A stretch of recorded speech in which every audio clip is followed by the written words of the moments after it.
Всем привет! Мы продолжаем разбирать построенные официальной наукой модели динозавров и подвергать их критике. Тираннозавр. Так кто он был на самом деле? В одном из своих роликов я сделал вывод, что он не мог быть никем, кроме падальщика. В другом провел более тщательный анализ, добавил в формулу более плотную атмосферу, исправил положение передних лап, добавил несколько шейных позвонков и убрал лишнюю мышечную массу. Возможно, что я в этом не прав, но на мой взгляд так было бы логичнее. Кроме того, я предположил, что он атаковал сверху и в итоге получил довольно внятное, на мой взгляд, доказательство существования драконов. То есть драконоподобная форма была, возможно, наилучшей формой для хищника мезозоя, при условии, что атмосфера была гораздо плотнее. Однако несколько моментов остались неосвещенными, а потому мои доказательства хоть и пошатнули уверенность части сторонников официальной науки, но все же большинство из них до сих пор держится своего мнения. Очень радует тот факт, что я как минимум заставил их немного задуматься. И сейчас мы попробуем пролить на этот вопрос еще больше света. Поехали! Как мы знаем, любой материал в нашей Вселенной имеет свои характеристики и качества. Есть плотность вещества, прочность на сжатие или на разрыв, прочность на скручивание. Другими словами, сопротивление нагрузкам в том или ином направлении. Это и называется сопромат – сопротивление материалов. Без знания этой науки в нашей Вселенной никуда. Поэтому данная дисциплина является основной абсолютно во всех прикладных ремеслах. Нет смысла даже перечислять. Абсолютно все в нашей жизни, начиная от потока воды в унитазе и заканчивая робототехникой, везде и во всем важна эта дисциплина. Само собой, и природа также учитывает эти законы в проектировании своих творений. Кости являются несущим каркасом у большинства сложно организованных живых существ, поэтому именно на них и приходятся основные нагрузки тела. Какие-то кости рассчитаны на защиту мозга от внешних воздействий, какие-то на защиту внутренних органов, к каким-то костям крепятся мышцы, передающие на них двигательную нагрузку. Но какое бы существо мы ни рассматривали, все накопленные организмом нагрузки в конечном итоге суммируются и передаются на ноги. Именно поэтому кости ног, голени, бедра, ступни самые толстые и мощные во всем организме. Есть, конечно, еще большие тазовые кости, но они играют роль собирателя нагрузок со всех возможных направлений. Поэтому тазовые кости такие широкие. Но окончательная однонаправленная нагрузка приходится на ступни. Эти кости должны быть способны выдержать вес всего организма, причем с запасом. Даже в том случае, если существо стоит на одной ноге, даже если оно при этом пытается прыгнуть, все равно кость должна это выдержать. То есть запас прочности кости должен как минимум в 4, а то и в 6-8 раз превышать прочность спокойного состояния животного, когда оно прочно стоит на всех своих 2, 3, 4, 8 лапах. Однако, как и у любого другого материала в этой вселенной, у костного материала есть предел прочности. И когда нагрузка превышает этот предел, кость ломается. Каждый из нас хоть раз в жизни это видел. У кого-то кости ломались или трескались во время слишком длительных тренировок. Кто-то ломал их при падении, кто-то в бою. В любом случае, для того, чтобы сломать кость, зачастую даже не нужно больших усилий. Достаточно приложить усилия не с той стороны и не в том направлении, на которую рассчитана кость. Каков же запас прочности кости, в частности, и у ног вообще? Давайте посчитаем. Возьмем среднего человека, мужчину. У него 2 ноги, вес примерно 80 килограмм, и нагрузка приходится, соответственно, по 40 килограмм на каждую ногу. Но не на всю ногу целиком. Есть такое понятие пятно контакта. Это та часть конструкции, например, автомобиля, на которую приходится, собственно, непосредственный контакт. У автомобиля это колеса. И не целиком колеса, а только те их части, что соприкасаются с асфальтом. У человека тоже нагрузка приходится не на всю ступню, а только на то самое пятно контакта. То есть след, который вы оставляете на песке, пройдя босиком по берегу моря, это и есть то самое пятно контакта. Посчитать его совсем несложно. В среднем это 110 квадратных сантиметров на каждую ногу. Таким образом, у нормального взрослого человека без лишнего веса, в спокойном состоянии, стоя на 2 ногах, нагрузка составляет около 360 грамм на квадратный сантиметр. Когда вы идете, нагрузка возрастает до 720 грамм на квадратный сантиметр. Если вы бежите, то увеличивается еще больше. Если вы обладаете серьезным лишним весом и весите, например, 160 килограмм, все нагрузки увеличатся вдвое, но кость не сломается. Хотя риски переломов при увеличении нагрузок, например, при беге, уже возрастают многократно. И чем выше ваш вес, тем выше риски. Другими словами, чисто эмпирически, не вдаваясь в лишние расчеты, можно предположить, что нагрузка в 2-3 килограмма на квадратный сантиметр уже является критической. Однако ходить все равно можно. Поправка для критиков. Конечно, бедренная кость, например, может выдержать и большие нагрузки.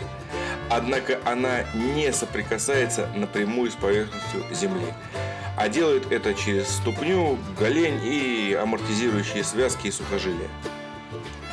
Теперь возьмем самое тяжелое на данный момент сухопутное существо – слона. Он ходит на 4 лапах, и его вес достигает 5,5 тонн. Диаметр ступни в среднем около полуметра, то есть площадь каждой ступни примерно 1963 квадратных сантиметра. Умножим на 4 и получим 7852 квадратных сантиметра площадь всех ступней. Разделим вес 5,5 тонн на эту площадь и получим нагрузку в 700 грамм на квадратный сантиметр. На ходу он опирается на 2 лапы, значит нагрузка увеличивается до 1,5 килограмм на квадратный сантиметр. Другими словами, мы получаем примерно ту же самую нагрузку, что и у человека, разве что человека с лишним весом. Но кости могут выдержать и больше. Давайте посмотрим на копытных. У них пятно контакта совсем небольшое, при существенном весе. Посмотрим, как они справляются. Возьмем лошадь. Вес до 600 килограмм. Площадь соприкосновения копыта, подбитого подковой, примерно 50-60 квадратных сантиметров. Общая площадь 4 копыт около 240 квадратных сантиметров. То есть 2,5 килограмма на квадратный сантиметр. А в случае бега до 5 килограмм на квадратный сантиметр. Это существенно больше, чем у человека или слона. Но и сами ноги при этом сильно отличаются. Больше нет никакой амортизирующей кожаной подошвы, а вместо этого жесткое копыто. Быстро стирающееся от постоянных критических нагрузок, но также быстро отрастающее. Кроме того, любой любитель лошадей прекрасно знает, насколько легко лошади ломают себе ноги. Другими словами, 5-10 килограмм на квадратный сантиметр – это уже критическая нагрузка даже для копытных. Теперь посчитаем пятно контакта тираннозавра. Если вы сейчас посмотрите Википедию и внимательно посмотрите характеристики найденных следов тираннозавра, а потом на фотографии в музеях, то увидите очевидную нестыковку. В Википедии говорится о следе тираннозавра размерами 83 на 71 сантиметр. Запомните эти размеры. А теперь взгляните на скелеты, выставленные в музеях. Они все, буквально все, стоят на цыпочках. Какие 83 на 71 сантиметр? В лучшем случае пятно контакта ноги с поверхностью не более 30 сантиметров диаметром. Учитывая, что Рекс опирался не на мозолистую подушку, как слон, а на 3 пальца, то пятно контакта в таком положении составит максимум 450 квадратных сантиметров на одну ногу. То есть 900 квадратных сантиметров на 2 ноги. Зная средний вес T-Rex в 8,5 тонн, а иногда и до 9,5 тонн, несложно вычислить, что нагрузка на квадратный сантиметр составляет 9,5 килограмм, то есть уже близка к критической и далеко переходит за предел, за которым должны развиваться копыта. В случае ходьбы нагрузка на каждую ногу возрастет вдвое, до 19 килограмм на квадратный сантиметр. А в случае бега, то и свыше 40 килограмм. Это уже запредельные нагрузки, при которых кости однозначно ломаются. А в прыжке нагрузка возрастала еще больше.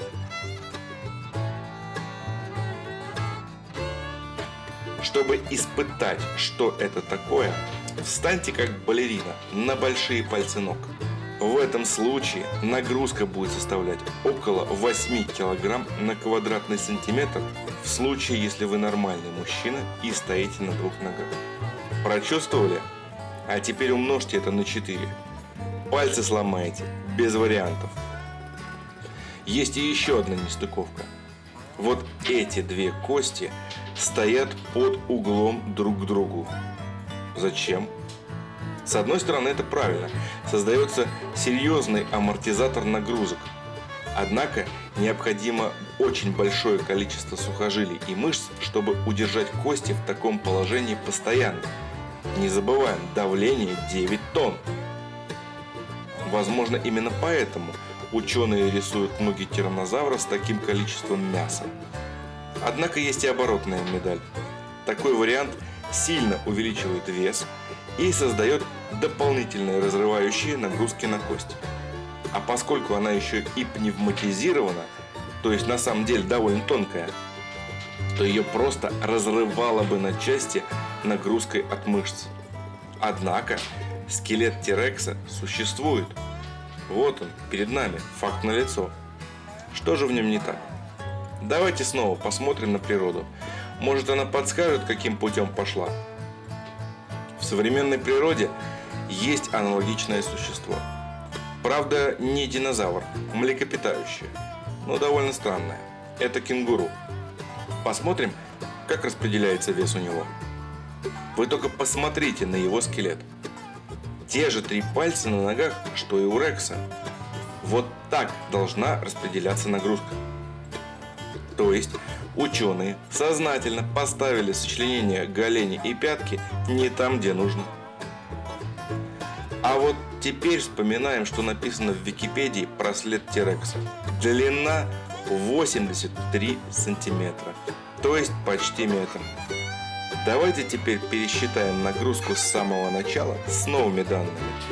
83 сантиметра в длину и 71 сантиметр в ширину. След в виде конуса. Усредняем значение. Таким образом, пятно контакта получается около 3000 квадратных сантиметров. То есть, в таком случае нагрузка, даже если тираннозавр будет стоять на одной ноге, будет всего 3 килограмма 150 грамм на квадратный сантиметр. То есть, все равно тяжело, но уже можно двигаться. И даже копыта не нужны. Но бегать при таком весе все равно крайне сложно. Нагрузка примерно такая же, как у человека с весом более 160 кг. Для эффективного бега нужно уменьшить нагрузку в 4 раза или сделать раз так в 8 более плотную атмосферу. Опять приходим к плотной атмосфере. Ну ладно, допустим, таки бегал-прыгал. Тогда зачем когти? И вот тут мы приходим еще к одному очевидному, но совершенно незаметному на первый взгляд нюансу. Представьте себе, что вы прыгаете на добычу, налетаете на нее всей массой сверху, сбиваете с ног, ошеломляете. Что вам нужно будет сделать после этого в первую очередь? Укусить? А вот и нет. Закрепиться. У современных млекопитающих хищников для этой цели служат передние лапы. А что могло быть у тираннозавра? Да то же самое, что и у всех его соплеменников птиц. Когти. Для того, чтобы во время конвульсий жертва не свалила хищника на землю.